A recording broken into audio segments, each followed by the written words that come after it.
नमस्कार, तारात्रा boys YouTube channel पर आप सभी का एक बार फिर से बहुत बहुत स्वागत है। और आप हमारे यूट्यूब चैनल पर नए हैं तो सब्सक्राइब जरूर करें। यूपी विधानसभा चुनाव को लेकर आज अंतिम सबसे बड़ा महा ओपिनियन पोल जारी कर दिया है जी न्यूज ने।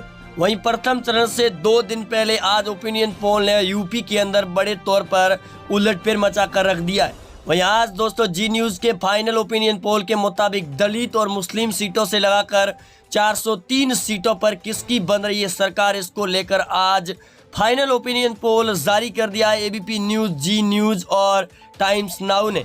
वहीं दोस्तों इस वीडियो के अंदर 403 सीटों पर आज बात करने वाली है यूपी पूर्वांचल के बारे में भी।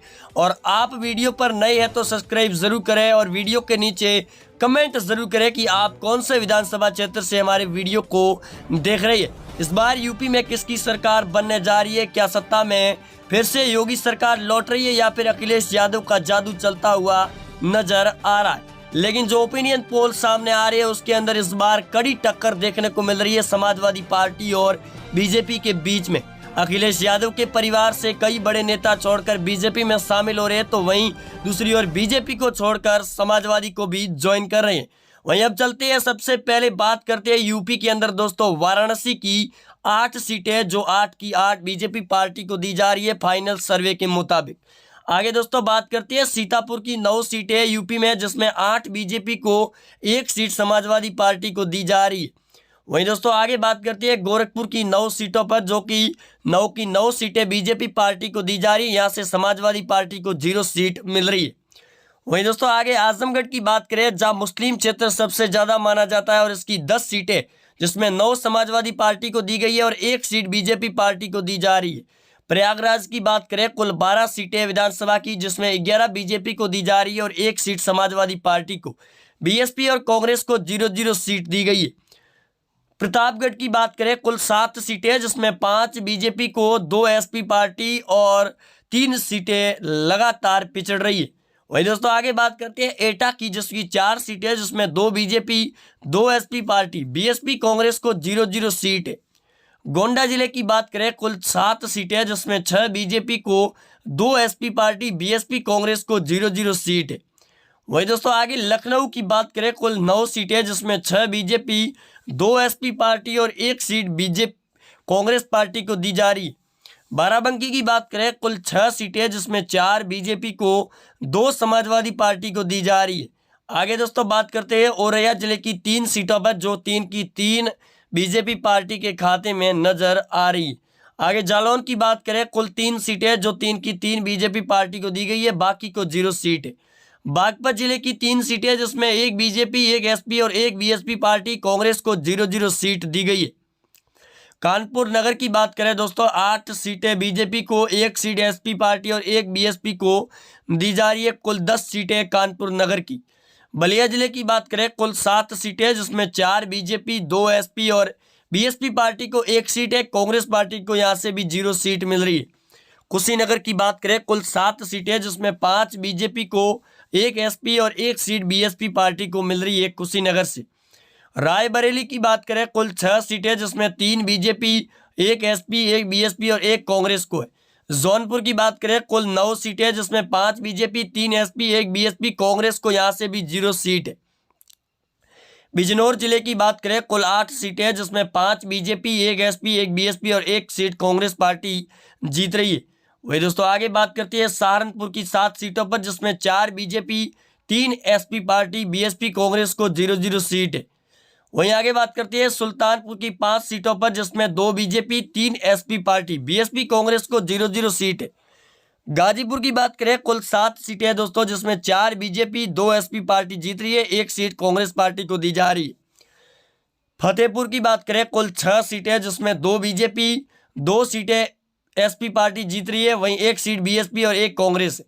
मुरादाबाद की बात करें, कुल 6 सीटें, जिसमें 2 बीजेपी, 2 एसपी, बीएसपी को 1, कांग्रेस पार्टी को भी 1 सीट मिल रही है। आगे दोस्तों बहराइच की बात करें, कुल 7 सीटें, जिसमें 5 बीजेपी, 1 एसपी और 1 सीट बीएसपी पार्टी, कांग्रेस को भी 0 सीट मिल रही है। आगे दोस्तों बात करते हैं बरेली की 9 सीटों पर, जिसमें 4 बीजेपी, 2 एसपी, 2 बीएसपी और 1 सीट कांग्रेस पार्टी को दी गई है। आगे चंबल की बात करें, कुल 4 सीटें हैं जिसमें से 1 BJP, 3 SP party, BSP Congress को 0-0 सीट दी गई है। आगे अयोध्या की बात करें, कुल 5 सीटें जिसमें 5 की 5 बीजेपी पार्टी जीत रही है और योगी और अखिलेश यादव के बीच में कड़ी टक्कर है। हरदोई की बात करें, कुल 8 सीटें जिसमें 5 बीजेपी, 2 एसपी, 1 बीएसपी कांग्रेस को 0-0 सीट मिल रही है। आगे दोस्तों बात करते हैं उन्नाव की 2 सीटों पर जिसमें 2 की 2 बीजेपी पार्टी को मिलती हुई नजर आ रही है। आगे लखीमपुर की बात करें, कुल 8 सीटें जिसमें 5 बीजेपी, 2 एसपी, वहीं 1 सीट कांग्रेस पार्टी को लखीमपुर की 8 सीटों में मिलती हुई नजर आ रही है और प्रियंका गांधी काफी ज्यादा नजर भी आ रही है। मेरठ की बात करें, कुल 7 सीटें जिसमें 5 बीजेपी, 1 एसपी और 1 सीट बीएसपी कांग्रेस को 0-0 सीट मिल रही है। आगे दोस्तों बात करते हैं अम्बेडकर की 5 सीटों पर जिसमें 3 बीजेपी, 2 सीटें एसपी पार्टी, बीएसपी कांग्रेस को 0-0 सीट दी गई। अमरोहा जिले की बात करें, कुल 4 सीटें जिसमें 1 बीजेपी, 1 एसपी, 1 बीएसपी और 1 सीट कांग्रेस पार्टी के खाते में नजर आ रही है। आगे दोस्तों गाजियाबाद की बात करें, कुल 5 सीटें जिसमें 3 बीजेपी, 1 बीएसपी और 1 सीट कांग्रेस पार्टी जीत रही है। बदायूं जिले की बात करें, कुल 6 सीटें जिसमें 2 बीजेपी, 2 एसपी, बीएसपी को 1, कांग्रेस पार्टी को भी 1 सीट मिल रही है। आगे फिरोजाबाद की बात करें, कुल 5 सीटें दोस्तों जिसमें 1 बीजेपी को, 2 एसपी, 2 बीएसपी और कांग्रेस को यहाँ से भी 0 सीट मिल रही है। वहीं आगरा जिले की बात करें, कुल 9 सीटें जिसमें 5 बीजेपी, 3 एसपी, 1 बीएसपी और 2 सीटें कांग्रेस पार्टी के खाते में जा रही है। आगे दोस्तों बात करते हैं आगरा के बाद में अगर बात करें यूपी में मुजफ्फरनगर की 6 सीटों पर जिसमें 1 बीजेपी, 3 एसपी, 1 सीट बीएसपी और 2 कांग्रेस पार्टी जीत रही है। आगे शाहजहांपुर की बात करें, कुल 6 सीटें जिसमें 2 बीजेपी, 3 एसपी, 1 बीएसपी और कांग्रेस को यहाँ से भी 0 सीट मिल रही है। आगे दोस्तों बात करते हैं शाहजहांपुर के बाद में देवरिया की 7 सीटों पर जिसमें 4 बीजेपी, 2 एसपी, बीएसपी को 0, कांग्रेस पार्टी 1 सीट जीत रही है। वही दोस्तों आगे बात करते हैं हमीरपुर की 2 सीटें हैं जो 2 की 2 बीजेपी पार्टी को जा रही है। वहीं देवरिया हमीरपुर के बाद में अगर दोस्तों बात करते हैं बागपत जिले की 3 सीटों पर जिसमें 1 बीजेपी, 1 एसपी, बीएसपी को 1, कांग्रेस पार्टी को 0 सीट दी गई है। महोबा की बात करें, कुल 2 सीटें जिसमें 2 की 2 बीजेपी पार्टी जीत रही है, एसपी, बीजेपी, कांग्रेस पार्टी को 0-0 सीट है। हमीरपुर की बात करें, कुल 2 सीटें जिसमें 2 की 2 बीजेपी पार्टी जीत रही है। वहीं दोस्तों आगे बात करते हैं कौशाम्बी जिले की 3 सीटों पर जिसमें 2 BJP, 1 SP party, BSP Congress को 0-0 सीट मिल रही है।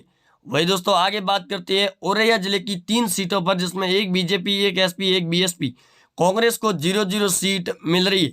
वही दोस्तों औरैया के बाद में यूपी के अंदर अगर बात करते हैं अमेठी की 4 सीटों पर जिसमें 3 बीजेपी, 1 एसपी, बीएसपी कांग्रेस को 0-0 सीट मिल रही है।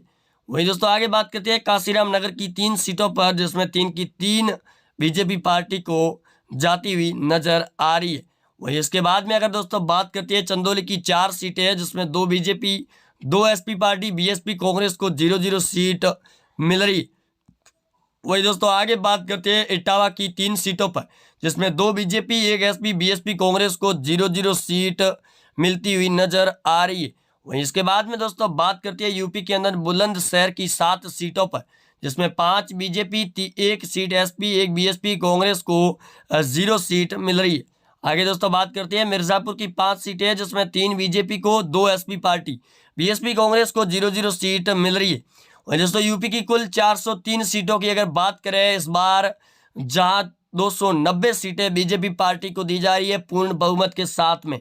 फाइनल जी न्यूज़ और एबीपी न्यूज़ के ओपिनियन पोल के मुताबिक 100 सीटें अखिलेश यादव की समाजवादी पार्टी को मिल रही है, 8 सीटें कांग्रेस पार्टी जीत रही है और 4 सीटें कांग्रेस को, बहुजन समाज पार्टी को भी 8 सीटें मिलती हुई नजर आ रही है। इस बार यूपी के विधानसभा चुनाव 2022 के महासंग्राम में आज दोस्तों अब सिर्फ यूपी के अंदर 2 दिन बचे हैं चुनाव को लेकर और चुनावी माहौल काफ़ी ज़्यादा तेज़ी से बढ़ता हुआ नजर आ रहा है, जिसके चलते इस बार यूपी विधानसभा चुनाव के अंदर पूरे देश की निगाह टिकी हुई है कि इस बार फिर से सत्ता में योगी सरकार लौटेगी या अखिलेश यादव का जादू चलेगा, क्योंकि मायावती और कांग्रेस पहले से ही इस बैटिंग पावर प्ले के अंदर से दूर हो चुकी है और उनका हिट विकेट भी गिर चुका है। वहीं अब इस बार कांग्रेस के बीच में कोई मतभेद नहीं है। यहाँ तक कि इस बार समाजवादी पार्टी और बीजेपी के बीच में बड़ी बैटिंग देखने को मिलेगी। 2022 के विधानसभा चुनाव के 7 चरणों में प्रथम चरण के चुनाव 10 फरवरी से प्रारंभ हो जाएंगे। मिलते हैं दोस्तों नए ओपिनियन पोल में, तब तक के लिए जय हिंद, वंदे मातरम।